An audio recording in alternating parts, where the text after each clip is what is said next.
Esengo mingi bandeko nzambe azala na biso esengo mingi ya koyamba lisusu papa Eli Mondonga bosenga kie mingi lelo lokwala actualité ya lipe mwa mingi libanda yango na lukie na lobi to solola na masolo ya mwa libanda puisque la RDC ne vit pas en vase clos. RDCPO nyoso lekake pa bapaya tolinga te ça impacte toujours na mboka na biso papa Mondonga esengo mingi esengo maman Paulette nazara toujours na esengo soki na ye surtout que la dernière émission il kanaki bien makasi na remercier ba internautes na yo pe ba téléspectateurs na yo pour na ba retour en tout cas et ça la bien na sepeli. Merci, il faut toujours faire valoir l'intelligence de nos compatriotes pour la jeunesse congolaise ezalango mayele mais opportunité kakande réalité vision il y a gouvernement par rapport à jeunesse ezalité donc tout marche avec une vision une grande politique. Motuna liboso ndekolanga eli ozali chrétien? Ozali chrétien. Quoi ça koleka entre Israël et Iran? Et comment déjà na beaucoup ya Biblia to ezali déjà ba prophétie ezali déjà ko salima. Bon, nga personnellement, na angle mais il y a énormément de gens au bas estimé que ça accomplissement il y a la prophétie. Et au-delà d'énormément de gens, le gouvernement Netanyahou d'ailleurs se sont investis d'une mission eschatologique comme quoi, bon, Israël, l'armée de sang et tout ça. Mais ça vision mon côté très dangereuse pour na Mokili parce que ça apocalyptique. Ceux qui doivent réfléchir dans l'angle parce que Bambuka wana surtout Israël a déjà une industrie militaire nucléaire. C'est vrai que quoi décimé Mokimombate, mais il y a de quoi effacer 60 à 70% de pays en Europe. Donc c'est très dangereux comme on a makamuna angle wana qui est prophétique, qui est makambu fouekoma. Tu vois bien que Mokili Rosuka. Mais c'est prendre pour celui qui a la mission prophétique qui a quoi apporter Apocalypse. Moi, je trouve ça un peu dangereux. Iran peut avoir l'arme nucléaire? Ça, on ne sait pas le dire. On ne sait pas le dire, mais analystes convergent presque que c'est fort possible. C'est fort possible. C'est fort possible. Pourquoi? D'abord parce que on sait aujourd'hui, on sait le dire que l'Iran a la capacité d'enrichir l'uranium à plus de 60% très rapidement et en très grande quantité. Donc ceux qui déjà payé des places débat très intéressant pour Nabiso RDC surtout. C'est ça, moi je me pose la question si l'uranium oh ya ira eza abisote pour ba solo moko sayi moko et betamaki o bateki uranium ba oteka uranium je pose la question trop na marché parce que marché noir en fait parce que et puis bato memango mingi eza ba mouvement djihadiste ba terroriste et ils sont partout hein. Baza na Burkina Faso wa baza récemment à Ouganda lobaki que ADF baza la terroriste baza la allégeance na l'état islamique. Donc ils sont au Congo ici, on sait vraiment pas ce qui se passe mais il y a des ramifications un peu partout. Mais ce qui est sûr c'est que Iran a la capacité wana et tous les scientifiques qui suivent la question savent que quand un pays a la capacité d'enrichir l'uranium à ce niveau-là, c'est objectivement pour avoir des bombes.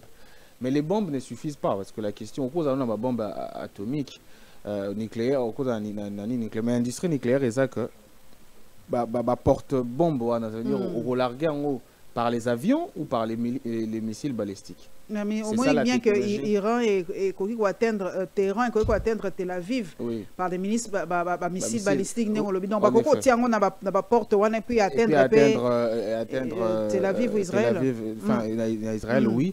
Mais les missiles balistiques à capacité à reporter aux ogives nucléaires, ça, je n'ai pas encore la confirmation que l'Iran a développé la technologie. Mais on ne sait pas parce qu'il y a quelques mois, il y a eu des séismes en Iran. Beaucoup d'analystes estiment que c'est là qui bat test nucléaire. Donc on ne sait pas vraiment. Ça fait 25 ans qu'on dit bon, à combien peut mener une bombe après, ah non, et s'il y a après tout ça. Mais aujourd'hui, on sait que par rapport à 2015, par exemple, avant les accords entre eux et les États-Unis, la technologie iranienne a beaucoup évolué. Et ce qui, deuxièmement, au Tali, attaque il y a Israël. Parce qu'il y a quelque chose, il faut tout y bas. Netanyahou n'a même pas donné une seule bonne raison pour laquelle il a attaqué l'Iran. La guerre préventive existe. Quand c'est préventif, ça veut dire que c'est politique. Ça veut dire qu'il y avait on savait qu'une escalade entre l'Iran et Israël, c'est très verbal. Voilà. En plus, c'est très probable parce que déjà, Israël a décimé Hamas, qui était un bras armé pour l'Iran, a décimé Hezbollah, a décimé Gaza. Donc, on savait que ça allait arriver. Mais pourquoi maintenant? Pour quelle raison? Alors que Makambo Bando, ça ne représentait même pas un danger géopolitique. Il y a deux raisons. Soit Israël était enfin parce que Mossad a infiltré qui Iran Makas.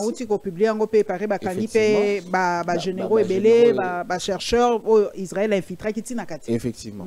Et vous allez voir que l'attaque à Israël est ciblée d'abord les régimes, parce que ça a tué quelques dignitaires des régimes. Ça a ciblé les scientifiques, ça a tué quelques scientifiques, et puis ça a ciblé la zone où il y a l'opération nucléaire. Ça veut dire, pour deux raisons, soit ils avaient les renseignements que l'Iran est à deux doigts de conclure avec la bombe nucléaire. C'est comme ça qu'ils ont attaqué pour détruire, parce qu'ils n'ont pas détruit tout.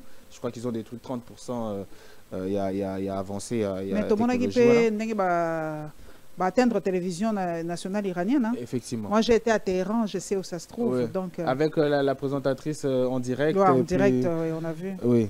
Donc, soit Iran qui vraiment à deux doigts d'atteindre ça, c'est pour ça qu'ils ont bombardé. Soit alors, qui c'est Netanyahou, le machiavélisme dans le sens où, parce que normalement, il devrait perdre, sa coalition devrait perdre récemment ici le contrôle parlementaire, si je ne me trompe pas. Donc, alors, à salir diversion, à créer une guerre, parce qu'en ce moment, il représente toute une nation, tout l'État. L'Israël aujourd'hui, c'est lui, grâce à cette guerre-là, et puis pour récupérer attention. Troisième raison, Isaac, soit il a voulu stopper la conférence proposée par la France autour de la solution des deux États. Parce qu'en ce moment, stopper, parce que normalement, beaucoup de pays, notamment la Chine, la Russie, la France, disent que la solution de la crise du Moyen-Orient, c'est la solution des deux États. Donc on doit reconnaître la Palestine comme un État indépendant. Israël, en tout cas, Netanyahou est clair là-dessus. Il ne le veut pas. Soit il a attaqué pour cette raison-là, soit pour les deux autres raisons que j'ai données. Mais de toute façon, il n'y avait aucun danger. C'est pour ça que ça a surpris tout le monde que question, est-ce que est-ce que d'homme de fer il y a Israël il résistait?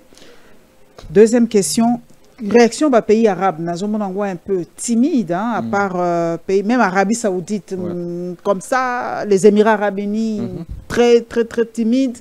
Il n'y a qu'un seul pays, Namoni, Soudan, au moins Soudan, et réagir ouvertement. Oui, parce que le Soudan et l'Israël, ça passe pas. Donc, réaction à peuple arabe, pour apprendre que les Iraniens ne sont pas des Arabes, ce sont des Perses. C'est des Perses. Est-ce que nous sommes joué par rapport à... C'est vrai que la situation est très complexe. Par rapport au Dôme, d'abord, il y a eu quelques missiles qui sont passés. Quand même, oui. Qui sont passés quand même. Mais il faut aussi dire que, je vais relever un élément avant de répondre à la question, Moussoussou. L'Iran ne va pas prendre les risques de faire beaucoup de victimes civiles en Israël. Parce qu'il faut déclencher interventionnisme américain. C'est vrai qu'aujourd'hui, Trump ne veut pas envoyer des hommes au sol un peu partout. Mais si l'Israël perd énormément de civils, il y aura une pression humanitaire qui fera que les États-Unis seront obligés d'intervenir pour stopper l'escalade. Et ça, c'est une très mauvaise nouvelle pour l'Iran parce que les États-Unis auront la capacité de changer le régime. Et ça, c'est un objectif pour Netanyahu qui veut le changement de régime. Ça veut dire qu'il veut pousser Trump à une intervention sur terrain pour changer ces régimes-là. Parce que le monde entier... Le régime iranien des Mollahs. Parce que le monde entier estime que c'est un régime depuis 45 ans qui est tyrannique, qui est... Depuis 79. Hein. Depuis 79, évidemment. Mais le problème c'est qu'à chaque fois qu'il y a eu un interventionnisme impérial pour changer le régime, ça n'a pas donné des bons résultats. En Irak, ça a laissé la place au Daesh, effectivement, Afghanistan. On peut prendre la Syrie, on peut prendre la Libye aujourd'hui. Donc à chaque fois, et c'est comme ça que Emmanuel Macron d'ailleurs disait que c'est une erreur stratégique de vouloir changer le régime. Et je pense que l'Iran c'est vrai, Azo bombardé par réaction, mais il y a beaucoup de réserves. Quand vous regardez les types de bombardements, comment est-ce que... Ça déjà bilan, on va perdre Mingi. Effectivement, on va perdre Mingi. Il y a beaucoup de retenue de leur part parce que, bon, ils savent que s'ils font beaucoup de dégâts civils, les Américains seront obligés d'intervenir. Et ça, c'est pas du tout une bonne nouvelle pour eux. Et deuxièmement, les intérêts géostratégiques à partir ils sont extrêmement complexes. Parce qu'aujourd'hui, déjà, l'Arabie Saoudite, par exemple, qui a des relations extrêmement compliquées. Comment appelle la relation avec Israël, l'Arabie Saoudite? Effectivement. L'Égypte aussi. L'Égypte aussi. Il a été approché par le BRICS, mais ça n'a pas complètement bien marché. Il y a l'Inde qui est un soutien indéfectible à l'Israël. Donc, c'est extrêmement compliqué de soutenir l'Iran. Ça, c'est de un. Et de deux, tout le Moyen-Orient, tout le monde arabe, personne n'a intérêt que la guerre s'installe sur cette région-là. Personne n'a intérêt à ça. Parce que ça va impacter sur le prix du pétrole. Ça va impacter sur la route de soie. Et la Chine n'en veut absolument pas. La Chine veut un Iran stable. C'est comme ça que pour lui, ça importe peu que ce soit ces régimes ici ou un autre régime. Mais que l'Iran soit stable parce que ça va impacter... Mais la Chine n'a Corée du Nord. Ça pour Iran? Oui, la Chine a condamné l'attaque israélienne et elle trouve ça inadmissible. Mais c'est pour des raisons de stabilité. La Chine veut que la région reste stable parce que c'est une région qui lui permet notamment la route de soie et tout ça. Et les Européens aussi ont cet intérêt-là parce que sinon le baril de pétrole va aller à 200 et ça sera la mort de l'Union européenne, ça ne va pas résister. Et c'est comme ça que c'est assez compliqué. À un moment donné, les États-Unis pourront trouver gain de cause à ce que l'escalade continue parce que si les prix du pétrole augmentent et que l'Union européenne éclate, ça va pour les intérêts américains, parce que les Américains, enfin, vous savez ce que Trump veut faire. Effectivement, Trump veut quasiment détruire l'Union européenne pour récupérer des pays comme ça où il pourra effectivement vendre, exporter son industrie. Donc c'est extrêmement compliqué et dans tout ça, moi je pense que Netanyahu a fait un calcul suffisamment machiavélique et c'est lui le danger. Moi j'ai plus peur de lui que de l'Iran. Moi, j'ai peur que Netanyahou, parce que regardez ce qu'il a fait à Gaza. Il n'y a que nous, les Africains, tous on a angle. Yanzambe, balobi ba pays mususu, on n'en parle pas. Mais pourquoi biso ba africains ça suscité autant de passion et tout ça? Na profité la pesine de Kolanga Floride Zanto Tombote parce que yepeza zali pro Israël, c'est Israël. Je crois que lui il est du message du temps de la fin. Donc c'est Israël. Le prophète William a prophétisé là-dessus. Pourquoi autant de passion chez les Africains? Biso moko to lingi Israël on le quand même israélien en mususu parce que moi j'ai posté et loko moko ou baso ça la différence entre israélite, israélien, sionisme. Effectivement. Pourquoi biso eza ko sala biso autant de passion? Bah c'est une preuve que c'est une preuve les nègres très émotifs. Hein. Si en plus c'est une preuve que nous n'avons pas de culture, nous n'avons pas d'identité. Exactement. Nous sommes les je suis désolé. Nous sommes les seuls peuples au monde qui portons les noms des autres peuples. Je l'ai dit, hein. Monique je l'ai dit exactement que nous portons les noms des autres, le seul peuple, seule race. Oui. Et les noms que nous portons sont des noms chrétiens. Et en plus, les Israéliens ne sont même pas chrétiens. Voilà. Parce que la judéo-chrétienté, c'est une anarchie. Les Européens ont toujours rejeté les Juifs, ça c'est connu, alors que le christianisme vient de Rome et le judaïsme vient des Juifs. Donc, deux peuples qui n'ont jamais cohabité, vous ne pouvez pas dire qu'ils ont inventé une religion ensemble. Les Juifs sont des judaïstes. Ce ne sont même pas des chrétiens. Même la Bible le dit, que quand il est arrivé là-bas, quand Jésus est arrivé chez lui, on l'a rejeté. Mais qui l'avait rejeté? C'est des Juifs. Ils ne croyaient pas à un Messie qui s'appelle Jésus. Pour eux, le Messie devait venir leur sortir de l'emprise de Rome et tout ça. Il devait être militaire et tout ça. Rappelez-vous quand le président de la République a pris parole et qu'il est allé, il a fait un discours, je crois, en Jérusalem, quand il a cité un passage, c'est lui qui combat l'Israël. Vous avez vu comment est-ce que les gens étaient là? Les Israélites, ils ne sont même pas chrétiens. La Bible, ce n'est pas les livres saints là-bas. C'est la Torah. C'est la Torah. Donc, nous, ça traduit juste la mentalité de l'esclave dans laquelle nous vivons, ça fait énormément longtemps. Plus de 500-600 ans, voilà, donc c'est pas aujourd'hui, c'est pas aujourd'hui. Donc nous sommes devenus des petits, je sais pas moi, juifs, ou je sais pas, et vous savez qu'il y a des juifs français, des petits grecs, des petits tout le monde portugais, des petits, voilà. Alors que ça n'a aucun sens. Ça n'a aucun sens de voir les choses comme ça. Mais ce qui est vrai, il y a une partie de réflexion dans ça, c'est que le monde aujourd'hui, nous sommes en plein dedans dans les thèses d'Huntington, ça veut dire les guerres des civilisations. Aujourd'hui, la vraie guerre, c'est que l'islam est en train de combattre d'autres civilisations, notamment la civilisation judéo-chrétienne. Ce n'est que ça. Et nous, on est... Mindele écoute na France, les grands remplacements.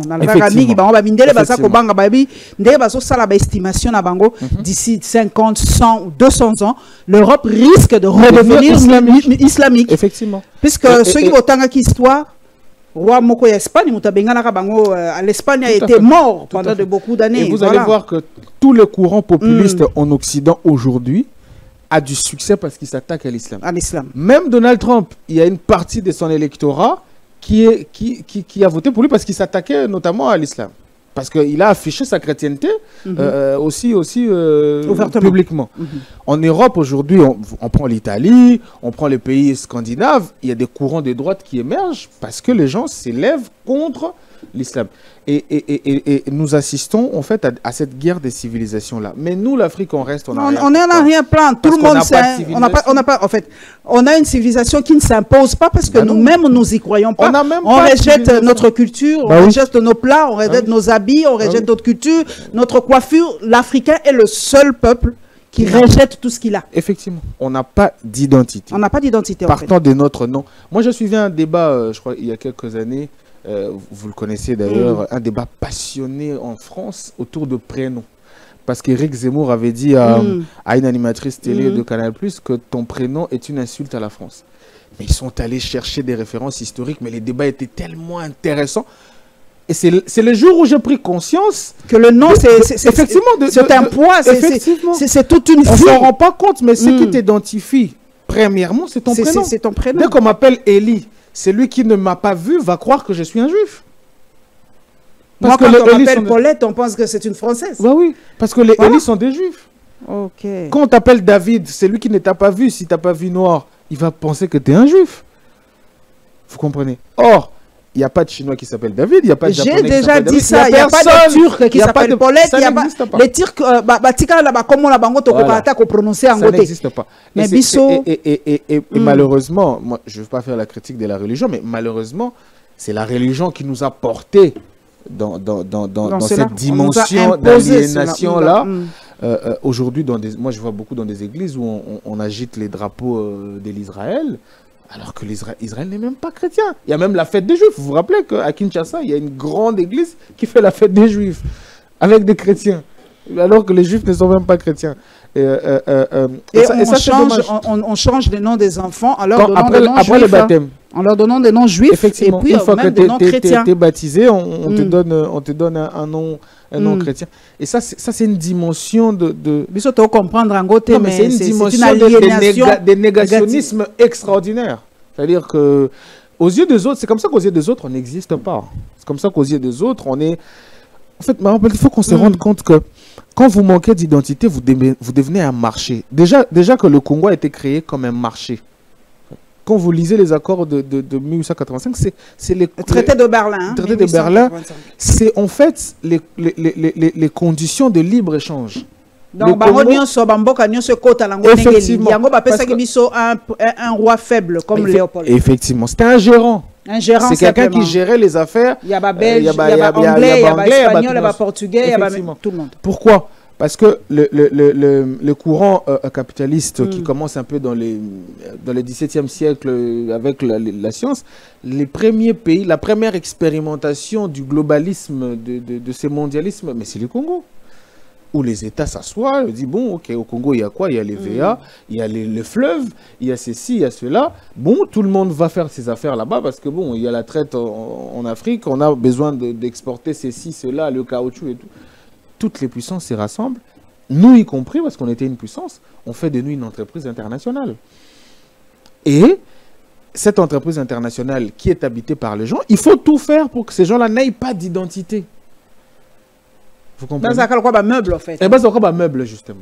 Qui orne une maison, mais qui ne valent... Voilà. Et ça, le quoi, quand tu vas quelque part et que tu prends une chambre d'hôtel, vous n'avez pas d'identité. Chacun cache son identité parce qu'on ne se connaît pas.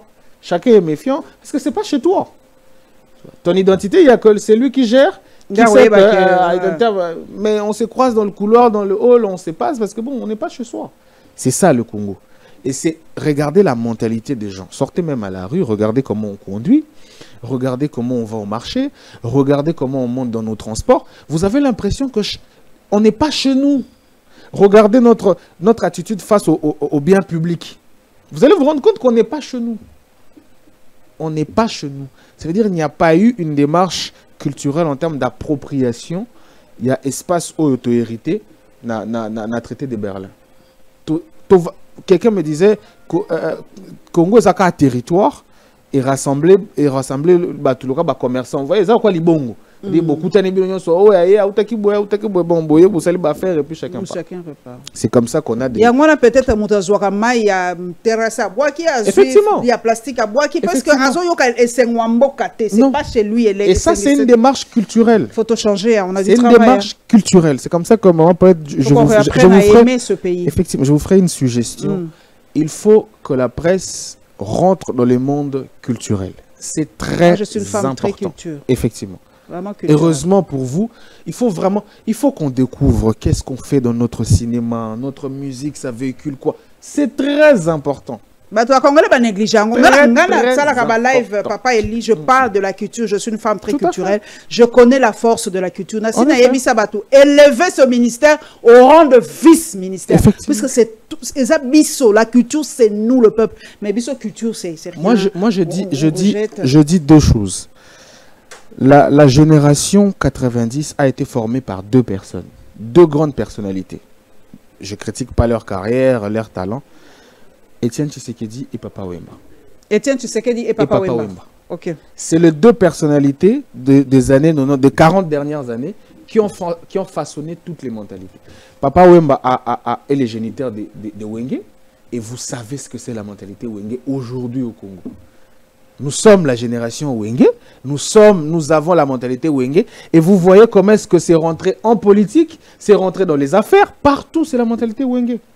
Mais aujourd'hui quand on va prendre Papa Wemba, moi j'ai été frappé quand il est mort, je me suis intéressé à lui, c'est parmi les rares musiciens congolais dont on a fait des grands documentaires par des grandes chaînes de télé de son vivant. Ça veut dire que les autres avaient compris l'impact qu'il avait sur la mentalité congolaise, ils ont mis de la lumière sur lui. Mais nous, on le prenait juste pour quelqu'un qui chante, qui amuse la galerie. Mais non, derrière les chants, derrière les danses, derrière le vestimentaire, il y a une mentalité culturelle qui se transmet. C'est pour ça qu'ailleurs, on ne fait pas n'importe quoi. C'est pour ça que quand vous allez en Europe, quand il y a eu la révolution 68 heures, où les gens sont allés dans des libertés sexuelles et tout ça, les vestimentaires a subi. Ça veut dire que les femmes ont commencé à porter des shorts, des mini-jupes, quand il y a eu la libéralisation sexuelle. Avant ça, il n'y en avait pas. C'est comme ça que quand vous allez dans les pays arabes, en fonction de leurs valeurs culturelles, les gens s'habillent comme ça. On vous dit les femmes mettent des voiles ici parce que ça répond à un code culturel. Mais nous, comment on s'est vêtis? Comment on se tresse? Moi, ces phénomènes, permettez-moi d'en parler, que les femmes trouvent normal, perruque à gauche, perruque à droite. Oui, on trouve que c'est des accessoires, mais aujourd'hui... C'est tout un message qui se cache derrière. C'est devenu tout un circuit économique. Commercial. Moi, j'avais pas... En fait, on dirait qu'on avait communiqué. Hier, j'ai parlé des maîtresses. Bah oui. J'ai dit, il y a 20 ans, je n'aurais jamais osé sortir comme ça. Ou faire une émission avec des tresses simples comme ça. Jamais je l'aurais fait. Jamais j'aurais laissé mes cheveux crépus. Alors que là, vous respirez. Là, je respire. Voilà. C'est adapté à la température. C'est moins cher. Ça me coûte moins cher. Mais et ça conserve vos cheveux. Et ça conserve mes cheveux. Parce que je pars à Paris comme ça. Bah oui. Ça me complexe plus. Non. Est-ce que ma jeune fille a le bako oser kotambola? Il faut tout ça là, challenge comme ça. Sortez comme ça avec votre S. Maman Paulette. Mais bah si elle est là, impossible. Soit des millions de dollars que l'on. Nous on circule, nous on s'assoit, on voit les impossible. Babi Pefotinabino, les hommes africains, vous êtes acculturés. C'est vous qui demandez aux femmes de porter les perruques. Pas du tout. Mais oui. Les hommes, on n'aime pas ça. D'ailleurs, c'est très sale. Mais Balobi, ça reste partout. Babi, vous n'aimez pas ça. Mais ceux qui moi, sinon, c'est quoi ça? Au contraire. Vous allez être sûr? Ma peut être regardez ce qui se passe regardez la classe diasporique européenne. La plupart des gens, la plupart d'hommes ne vont pas chercher les blanches. Moi, j'ai l'impression que ce complexe-là, il est fini. Le complexe des métissés, ça n'existe plus. Il est en train de finir. Mais on a joueurs, on a bateau bazar qui émergé. Oui. Et ils poussent toujours des blanches et des métis. C'est pas qu'on est contre eux, mais c'est la réalité. J'adore l'angle qu'on prend dans cette émission. Mais ça, c'est parce qu'en fait, la société, les sociétés qu'ils intègrent, les sociétés de football, de la musique, sont des sociétés en réalité racistes. Donc, pour émerger, voilà, ils vont chercher des femmes blanches pour faciliter leur intégration, ce genre de choses. Mais ceux qui se sont assumés ont épousé des noirs. Et aujourd'hui, quand on fait les statistiques, la plupart d'hommes noirs finissent avec des femmes noires. Parce que les mariages, c'est aussi une attirance culturelle. C'est tout à fait normal. Moi, je ne peux pas vivre... Excusez-moi, je ne suis pas xénophobe ni raciste, mais je ne serais pas compatible culturellement avec une blanche. Elle a des excès que je n'ai pas, que je ne peux pas tolérer. Je suis élevé par ma mère, avec une forme de décence. J'ai une autre image de la femme que la femme blanche ne peut pas incarner. Je suis désolé. Aujourd'hui, le problème, c'est que on est encore dans ces complexes-là où on nous a dit... De toute façon, comme je vous dis, le modèle de la beauté, de la réussite, c'est toujours l'extérieur. C'est comme ça qu'on nous a vendu. Et l'autre côté. On n'a pas d'identité, on n'a pas d'ancêtres qui on n'a même pas de pièces d'identité. Donc, l'identité, là, même en tant que fils de la RDC, est zaté. Donc, des fois, on se rendre compte d'un côté, mais ça nous fait dire que nous n'existons pas comme citoyens d'un pays. Ça fait 30 ans que je n'ai pas de pièces d'identité. On ne peut pas me qualifier de Congolaise aujourd'hui. Moi, depuis que je suis né, je n'ai jamais eu de pièces d'identité. Oh, oui. Tu es né en quelle année? Moi, je suis en 96. Ah non, ça c'est une année après ma fille. Voilà. Ma fille est née en 97, sans pièce d'identité. Moi non plus, je n'ai pas de pièce d'identité. Donc, depuis Botamo, ta pièce à je ne sais pas ce que c'est une pièce d'identité. Je n'ai jamais eu de pièce d'identité. On ne m'a jamais identifié. Donc, vous imaginez que, à part le certificat, Eli Mondonga n'est jamais identifié comme Congolais. Oui, à part le certificat fait exprès, de naissance, parce que je n'ai pas encore mon attestation de nationalité non plus. Donc, j'ai jamais vu j'ai jamais eu une pièce d'identité. Ça, c'est de un. De deux, on est dans une ville comme Kinshasa, pour ne pas parler de tout le Congo, où la circulation, personne n'a un permis de circuler. Mais permis de conduire. Mais qu'est-ce que ça veut dire? Ça veut dire que comment tu peux être dans une ville où tu roules, mais tu n'as pas, en fait, tu n'as pas l'accréditation. Autorité à Okumba. Donc, meuble, en fait. On est des meubles. Ça veut dire que ce qu'au Koufi est tout ce qui peut t'arriver, ça t'arrive à toi. Ça veut dire que cette ville-là ne t'appartient pas, ne te reconnaît pas, tu n'es pas un citoyen de là. Il n'y a aucun lien. On n'a aucun lien avec notre propre pays. On n'a aucun lien. Même le passeport, ça ne joue pas ce rôle-là. Déjà, d'abord, le premier lien doit être culturel. On ne porte pas les noms de nos ancêtres. On n'a aucun lien. Si les morts ne sont pas morts, comment ils nous appellent dans leur monde? Vous êtes sûr que mon arrière-grand-père va m'appeler Eli? Lui qui s'est appelé, je ne sais pas moi, Massoui et tout ça. Il va m'appeler Eli? Je ne pense pas. Il y a moins de film Yakuta Kinte, les gens n'ont pas compris. On le tapait sérieusement pour changer combo. C'est pour cela à Gardaka comme on est Yakuta Kinte. Film Racine par rapport au nom. Ce qui peut appeler cette histoire, Moussoussou, Cassius Clay. Cassius Clay a fini par... Bon, c'est vrai qu'il a pris un nom musulman. C'est encore... Bon. Il s'appelait Mohamed Ali. Parce que j'ai l'impression que les Noirs américains aimaient beaucoup être des musulmans. Bien sûr, jusqu'aujourd'hui. Je ne sais pas pourquoi ils sont attirés par ça. La Nation Islam défendait énormément des causes des Noirs. Donc ils se sentaient... Malcolm X a fait la même chose. À Longoli Kombo, à Tikala. Monsieur Malcolm sans nom. En France, je crois, jusqu'aux années 83, il y avait une loi. Okay. Il y avait une loi de la République où les enfants devraient porter le nom qui se trouve dans les calendriers chrétiens. Oui, oui, c'était comme ça. C'est pour ça que ça il y a bassin, bah oui. Ça veut dire on devait même commémorer date il y a saint là yo. Paulette Sainte Paulette. Moi je me rappelle dans une ancienne maison de médias où je travaillais, on faisait encore ça. Je me rappelle d'ailleurs d'un très grand journaliste de Digital Congo qui faisait une matinale extraordinaire, Digi Café ou Digital Café, un truc comme ça, qui avait toujours l'habitude de célébrer les noms en fonction du calendrier chrétien.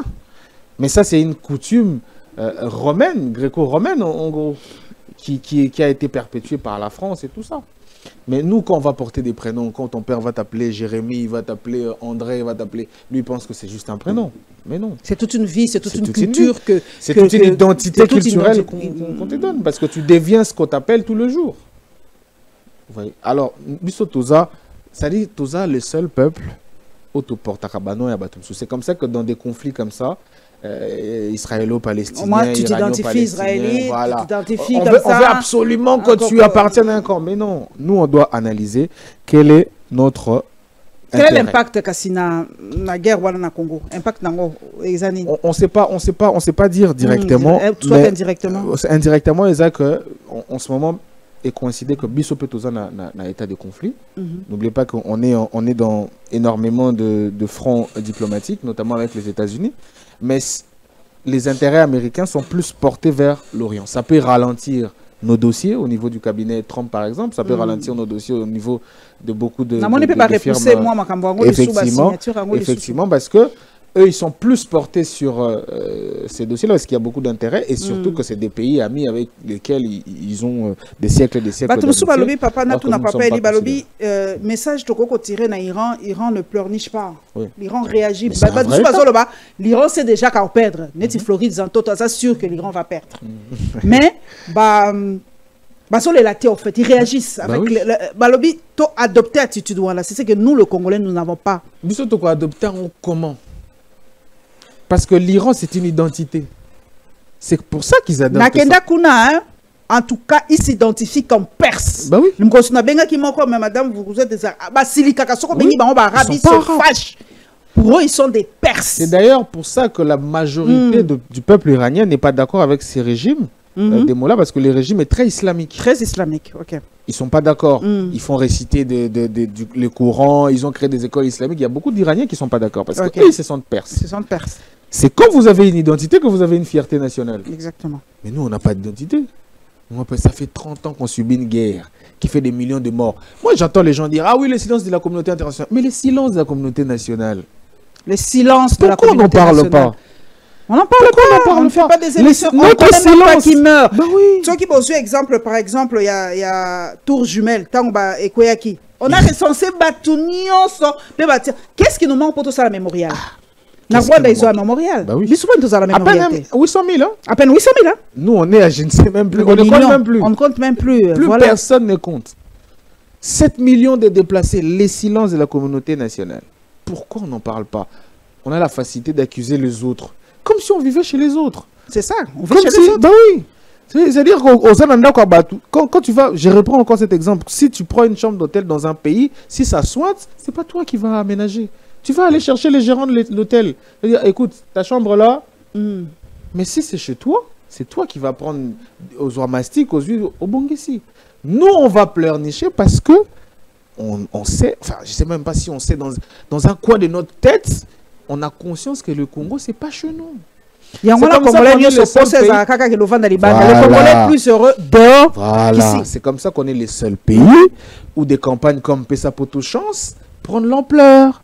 On est les seuls pays où des slogans comme « Je suis dans le bruit », ça parle à tout le monde, même à des responsables. Parce qu'on se considère, je ne sais pas, peut-être qu'on est des pèlerins, peut-être que Mboka c'est Israël, hein, peut-être Tozo c'est là quelque part où on va passer et puis partir. Le Congo, c'est pas chez nous. Il y a un silence criminel dans la communauté nationale autour des questions sécuritaires. Maman Paulette, Toko Zabatumoko Makamboele Kanagoma et puis tu vivre. C'est impossible. Regardez à l'Iran aujourd'hui, la vie s'arrête. Quel commerce va ouvrir? Qui va faire quoi? Parce que le pays est attaqué. Aujourd'hui, un seul homme représente l'Israël, c'est le Premier ministre.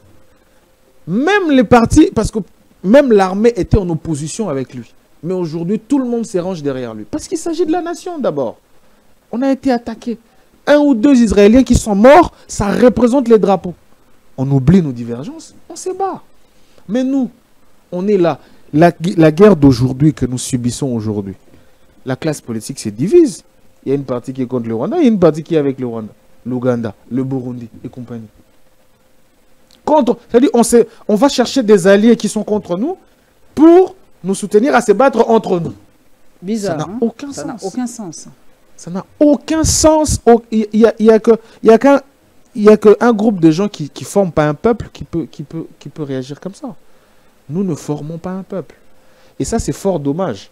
C'est comme ça que les gens veulent... Ah oui, mais tu parles de la guerre d'Israël. Ah, toi, tu es sioniste ou tu es anti-sioniste? Mais moi, je n'ai rien à foutre.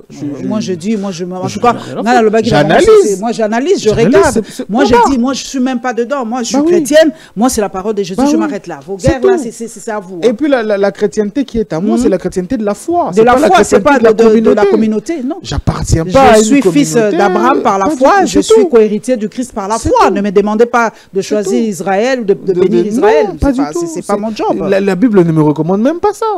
La Bible me dit crois à l'œuvre de la croix et tu seras sauvé. Moi, je crois à l'œuvre de la croix que Jésus est venu, il m'a sauvé du péché originel. Point barre. Mais l'Israël de Netanyahou qui... Il y a une question. Mais ça, Israël, il y a la Bible. Question est Israël, il y a la Bible. Toi, Israël, il y a l'éloge. Israël, il y a Netanyahou, il y a Israël, il y a la Bible. Il y a Israël, le quoi Congo, il y a Israël, le quoi Rwanda, le quoi Ouganda, le quoi France, le quoi Israël, il y a Batou, il y a Moussouni. Ça veut dire Netanyahou, ça a un calcul politique. Non, Israël, la Bible, ça. On a habité, hein, ceux qui... Israël, la Bible, la Palestine. Ah, ça aussi, c'est un autre débat. Hein. Oh. Parce que ce côté les géographies... Jésus était palestinien ou israélite? Ça, c'est un très grand débat. Moi, je ne sais pas répondre exactement s'il était... Parce que ce côté les description, il y a Jésus, ça ne peut pas être un juif, mais c'est plutôt soit un arabe, un truc comme ça. Il était palestinien. Jésus était palestinien? Fort probablement qu'il était palestinien. Mais bon, c'est un débat historique qui n'a pas été...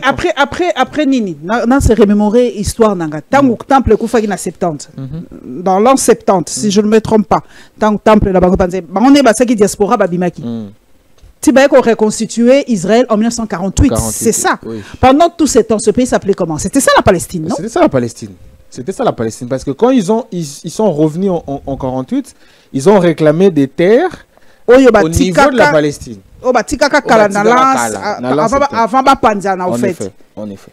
Okay. Et avec la complicité de l'Angleterre et tout ça, on leur a donné des terres là-bas. C'est comme ça que la Palestine réclame jusqu'aujourd'hui Jérusalem, parce qu'on dit que Jérusalem, c'est une terre palestinienne. Et c'est comme ça que les débats autour de la solution des deux États posent énormément de problèmes, parce que comment on va Jérusalem, comment on va faire avec les territoires? Mais tant que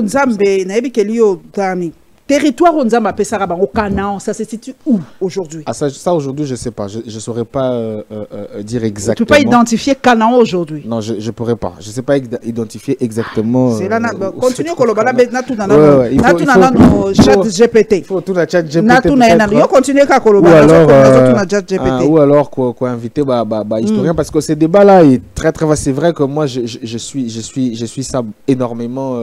Arte fait des documentaires super là-dessus. Même KTO, il y a beaucoup de chaînes qui ont produit des documentaires extraordinaires là-dessus. Mais les débats scientifiques autour de ça est énorme. Débat côté Kenati musical, il y a je peux taper singa réponse. Où se situe Canaan aujourd'hui? Canaan dans la Bible est une région historique située au Proche-Orient, sur la côte orientale de la Méditerranée. Aujourd'hui, ce territoire correspond à une zone partagée entre plusieurs pays modernes. Canaan aujourd'hui couvre en partie Israël, Palestine, Cisjordanie et Gaza, Liban, Syrie, Jordanie, Syrie c'est sud-ouest et Jordanie ouest. Et toute cette zone-là est en conflit. Détails géographiques, le nord du Canaan touchait le Liban actuel, le sud atteignait le désert de Negev vers l'Égypte, vers l'Égypte. À l'est, cela incluait des parties de la vallée du Jourdain, Jordanie actuelle. Actuellement. À l'ouest, Canaan longeait la mer Méditerranée. Canaan est souvent évoqué dans la Bible comme la terre promise aux Hébreux par Dieu. C'est aussi une région habitée par divers peuples cananéens, les Phéniciens, les Amorites, les Hittites, voilà, avant l'arrivée des Israélites. Donc il y avait déjà plusieurs peuples. Plusieurs peuples là-bas. Et il y a eu un problème de... Donc en gros, c'est un problème de territoire. C'est une question de la territoriale qui va occuper. Et cette zone-là, jusqu'aujourd'hui, la zone actuelle, la Jordanie, les Liban, le Gaza, tout ce qu'on a cité là, c'est une zone extrêmement en conflit. Extrêmement en conflit. La Cisjordanie, tout ça. Vous avez appris qu'Israël a frappé un peu tous les pays qui se trouvent dans cette Israël et Palestine, c'était le cœur de Canaan, comprenant notamment des villes comme Jéricho, Jérusalem et Hazor. Effectivement. Liban Hazor. et sud de la Syrie, le nord de Canaan incluait des territoires correspondant au Liban moderne jusqu'aux environs d'Antioche et Kadesh. Jordanie, la rive orientale du Jourdain, abritant les anciens royaumes ammonites, moabites ou édomites, faisant partie de cette région élargie. Voilà un peu donc... Vous voyez que le conflit remonte à des siècles, des siècles. Et les gens, c'est magnifique parce que les gens ont pu garder leur identité des siècles et des siècles. Alors que ça n'a pas toujours été des pays paisibles. Ils se sont rentrés dedans, il y a eu des occupations et compagnie. Mais nous sommes les seuls peuples à être colonisés qui n'ont pas pu faire ce retour-là vers leurs origines. La Chine a été occupée autant de fois. Mais quand la Chine a lancé la révolution avec Mao, ils ont fait un retour aux origines. C'est vrai que Mobutu a tenté un recours à l'authenticité, mais bon, ce n'était pas très étoffé et tout ça. Donc, la grande partie, il y a problématique, on a peut-être ceux qui ne voient pas l'actualité nationale. La grande partie, il y a problématique congolaise, et ça que nous n'avons pas fait ces pas-là vers le retour. Ça veut dire qu'il y a une origine Nabiso pour tout s'approprier maintenant territoire congolais au héritage qui n'a 1985. Cela pose une problématique. Eli, on a question à tout pourquoi tu redéfinis ça état Nabiso après l'accession Nabiso d'indépendance. Ça retourne à cette question. Pourquoi on n'a pas africain revoyé la frontière? On nous a imposé les frontières issues de la colonisation. Moi, je sais que je vais être très critiqué à la suite de ce que je vais dire, mais moi, je pense personnellement que les indépendances africaines n'ont pas été l'œuvre des Africains eux-mêmes. Je ne pense pas. Je pense que ça a été un calcul géopolitique international. Parce que quand on est sorti de la Deuxième Guerre mondiale, souvenez-vous, c'est en ce moment-là que la Russie et les États-Unis commencent à pousser les Européens à abandonner l'Afrique. Effectivement. Et vous vous rappellerez que c'est après cette période-là, quand l'Europe a été déchirée par la guerre, l'Europe était devenue quasiment faible, qui a eu des politiques comme le plan Marshall en Europe, qui est venu restructurer l'Europe, qui a mis quasiment l'Europe sous vassal des États-Unis et tout ça. Et moi, je pense personnellement que les héros qu'on célèbre aujourd'hui, à juste titre, mais ont été des héros qui ont compris une partie simplement du problème. Lumumba, Kwame Nkrumah et tous les autres.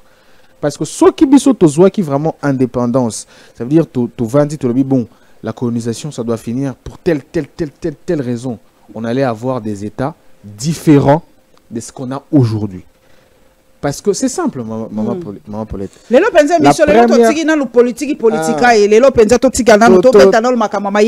effectivement. La RDC, c'est pas seulement Moutamba, les autres. Non, les autres, ah, ok. Parce que la première réaction, il y a une vraie indépendance, il y a revoir les frontières. Effectivement, parce que on a été mis ensemble comme des nations. Bon, moi, on nous a imposé d'être ensemble, en fait. Il n'y avait pas de volonté des ethnies à être ensemble. Donc, la première politique qui allait émerger après les indépendances, c'est l'ethnodémocratie. En fait, vous allez voir qu'on nous a amené la démocratie, mais notre modèle de gestion... C'est pas démocratique. C'est pas démocratique, c'est ethnique. C'est de l'ethnocentricité.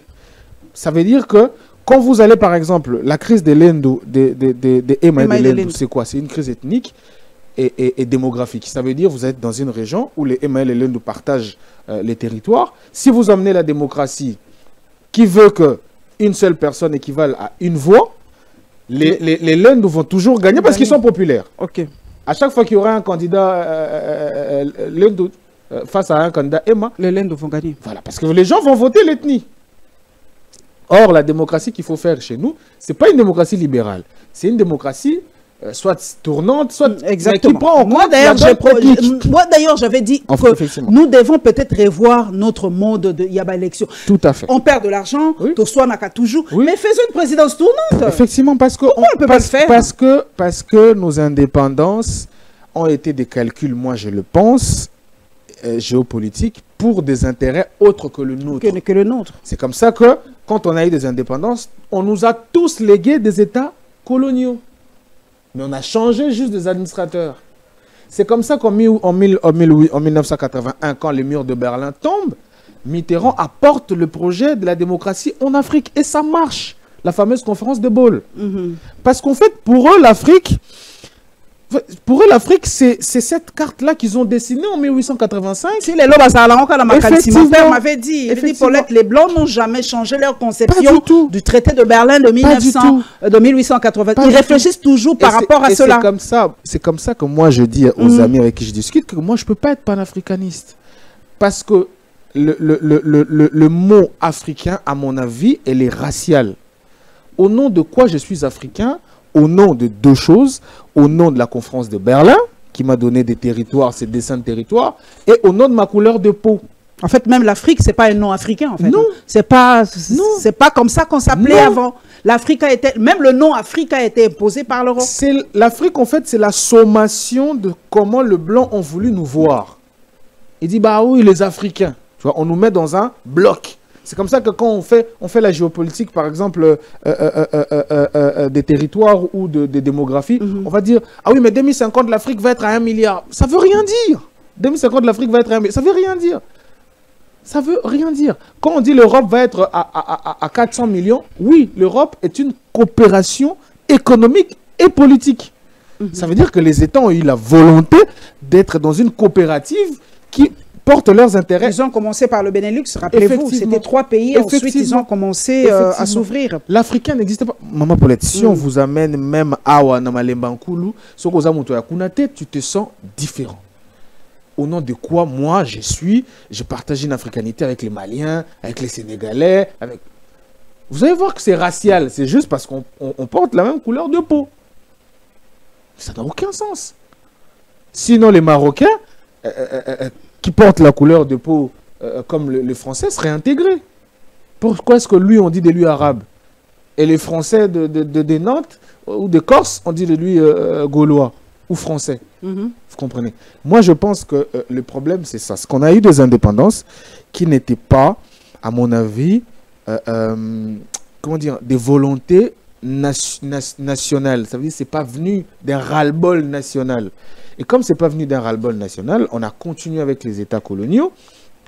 Et ça fait que tout ce qu'on nous a importé, parce qu'on considérait que l'Afrique était un arrière laboratoire de tout ce qui se passe ailleurs, aujourd'hui, ça ne marche pas. C'est comme ça qu'aujourd'hui, la démocratie ne sait pas marcher ici. Parce que regardez, ce qui a détruit les Sahel, c'est la démocratie. Parce que vous amenez les élections dans des zones très ethnicistes, ça fait que l'ethnie majoritaire ne fait que gagner, ne fait que gagner, ne fait que gagner, et les autres se sentent lésés. C'est comme ça que vous allez voir la guerre des Touaregs, la guerre des Peuls. Quand vous étudiez, ce n'est que de l'ethnocentricité qu'il fallait comprendre. Et il y a beaucoup d'auteurs, surtout les Français ont beaucoup travaillé sur les Sahel, qui expliquaient en effet qu'on n'avait pas à imposer la démocratie de cette façon-là en Europe, en Afrique. Okay. Parce que ça ne marcherait pas. Voilà. Et c'est ça, en fait, c'est ça notre problème profond. Moi, je pense qu'il est temps, parce que tout ça, la crise est belle. Mais la crise, la cause de toutes les crises, c'est la crise intellectuelle. C'est la crise de l'élite. Ça veut dire que si on n'a pas une élite qui comprend qu'un État, il faut commencer par la souche de la nation, ça veut dire avoir déclenché une volonté nationale à devenir une nation, Tovandi, les Bakongo, les Bangala, tout ce que vous voulez, tout le monde s'est dit, bon, d'accord, on a hérité de la colonisation un territoire magnifique, qui est très riche, qui est géostratégique. Si on veut un projet civilisationnel de puissance, on a tout intérêt à rester ensemble. Mais si on reste ensemble, Il faut quels ça, sont... ça. Voilà. On n'a jamais parlé On de en a ça, en jamais eu. fait. Or, tous les dialogues nationaux qu'on a eus, C'est pas pour les postes. voilà, devraient Genre. être autour de la question civilisationnelle. Parce qu'on a eu des grandes civilisations.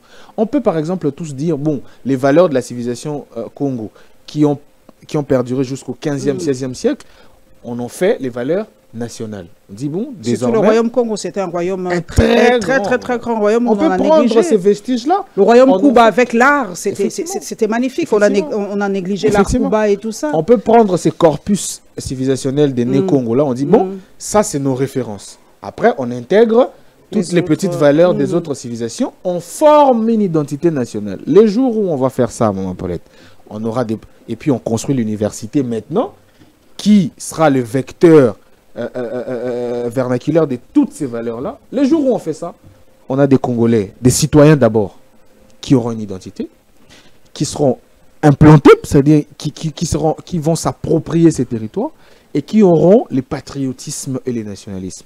Et après, on aura des politiques qui vont suivre. Mais tant qu'on ne fait pas ça, En fait, que pour on les aura postes, des gens, voilà, on aura des gens, nous tous ici, on sera là pour profiter de la République. Toutes les guerres du Congo sont des guerres des clans, parce que tel clan a tellement profité, nous on n'a pas profité, on va prendre les armes, on va les chasser, En fait, tout le monde veut venir se servir dans l'assiette de la République sans penser à nourrir et à faire perdurer cette République. Et à cette allure, on n'atteindra pas 100 ans. Soit on va se disloquer, soit on va retourner à l'ère de sécession, soit le pays va simplement disparaître tellement la mégestion est accrue. Sodome na Gomorrhe le roi Atlantide et Limo. Effectivement, ça c'est pas possible. Le mot Kamit, parce que Batuming Babengak Afrique, Kamit. Ouais. Donc Kamit ou Kemet, littéralement la terre noire. Yangwa Batuming Babengak, ce sont des Kamites, ça veut dire la terre noire. Voilà, Ezaki, Kamit est un terme principalement pour désigner une personne d'origine africaine qui revendique une identité panafricaine, Oyo Elia Lingite, souvent enracinée dans les civilisations anciennes, un personnage engagé dans un retour aux valeurs spirituelles, culturelles, philosophiques et historiques. Oui, ça c'est pour aujourd'hui. Quand on dit Kamit aujourd'hui, c'est pour identifier un panafricaniste historique africaine précoloniale. Voilà, donc ce qui, moi je suis fière de fois, je m'appelle Kamit parce que j'aimerais vraiment que tous on un peu na valeur nabiso. Ça nous fera du bien, ça nous fera une sorte d'identité parce que nous sommes là vraiment. L'Africain, en général, était un peuple sans identité. C'est vrai que il y a quand même certains peuples, moi je trouve, ils ont toujours leurs valeurs. Les Sud-Africains, moi je vois, ils n'ont pas honte de leur culture. C'est vrai que des fois c'est un peu choquant de les voir seins nus, mais moi je dis c'est leur culture. Ils ne voient pas ça avec un regard... Les identités ethniques, ça existe. Ça existe. Moi je vois ça chez les Sud-Africains, je suis magnifique, je suis émerveillé. Moi j'ai grandi en province, moi je suis né en province, j'ai fait 17 ans, jusqu'à mes 17 ans j'étais en province, j'ai notre identité. J'ai été souvent dans mon village, je sais comment les gens de chez moi vivent. Les identités ethniques existent. Mais puisqu'on est un État pluriethnique, il faut maintenant faire une forme de fusion pour qu'émerge de toutes ces identités ethniques une identité nationale. Là, c'est un travail de fois du ministère de la Culture. Effectivement. Parce que la France c'est aussi un mélange, c'est aussi un métier. La France, on a l'impression que c'est ça. On a l'impression. Il y avait les Corses, les gens des Sardiennes. Voilà. Jusqu'à la Deuxième Guerre mondiale ici, il y avait des territoires que les Allemands réclamaient. Exactement. Par exemple, j'ai oublié encore, il y a les territoires qui sont frontaliers oui, je vois le nom. Allemands. Ça a été pris par les Allemands, après les Français sont venus. Voilà, oui. C'est le mélange de plusieurs peuples, mais il y a une volonté civilisationnelle de faire émerger une identité nationale. Et ça émerge autour de objectifs généralement géopolitiques. Par exemple, moi, mon seul projet, moi j'ai dit que le Congo tel que nous sommes aujourd'hui, avec notre géographie, avec notre sous-sol, on ne peut avoir pour projet politique essentiellement de la puissance. Ça veut dire que nous sommes appelés à un destin de puissants. Donc, pour être puissant, il va falloir garder ces territoires. pour garder ces territoires, il va falloir garder tous les peuples qui vivent dans ces territoires. Donc il faut faire émerger une identité nationale. Sans nation, on ne saura pas continuer. Merci en tout cas, Lelo. Bon, s'abonner massivement, Lelo Penzato Boy Kolobela, un peu politique, politicienne, Lelo Tolobeli, Pe Makambo Zapé, auto-négligé, cas de fois que nous négligeons, nous ne voulons pas en parler. Ngala Pesa écoute plateau, na lobby en tout cas, na Bengi Saki Batou. Je crois que prochainement, Elie, tu viendras me parler un peu de ta province. Parce que j'avais reçu quelqu'un qui m'a parlé du Kouilou. J'aimerais peut-être que la prochaine fois, on vient de parler de ta province, c'est la Mongala.